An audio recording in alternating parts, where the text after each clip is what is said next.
Hello అందరికీ welcome back to my channel కళా తులసి blogs. ఈరోజు బ్లాగ్ ఏంటంటే ఈరోజు నా బర్త్డే. ఈ శివాలయానికి వచ్చాం. ఈ శివాలయం మా ఊర్లో బాగా ఫేమస్. ఈ శివాలయంలోనే మా పెళ్ళయింది కాబట్టి మా ఇంట్లో పుట్టినరోజులైనా పెళ్లి రోజులైనా మేమంతా ఈ గుడికే వస్తాం. ఈ శివాలయంలోంచి గుహ దారి ఉంది, కాశీకి వెళ్ళే దారి ఉంది. ఇది పాతాళ నాగేశ్వర స్వామి టెంపుల్. ఈ టెంపుల్లో పార్వతీదేవిని చూడండి. ఇక్కడ నుంచి కిందికి ఇలా నడుచుకుంటూ వెళ్తే ఇక్కడ శివలింగం కనిపిస్తుంది. ఈ అమ్మవారు పార్వతీదేవి. ఈ గుడి సిద్ధుల నాటిది, స్వయంభూగా వెలిసిన శివాలయం ఇది.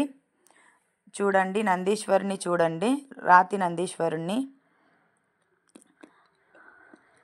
వీరభద్రుణ్ణి చూడండి. ఈ గుడి శివలింగాన్ని చూడండి. పాతాళంలో కొండ లోపల ఉన్నట్టు ఉంటుంది. తలంచుకొని వెళ్ళాలి.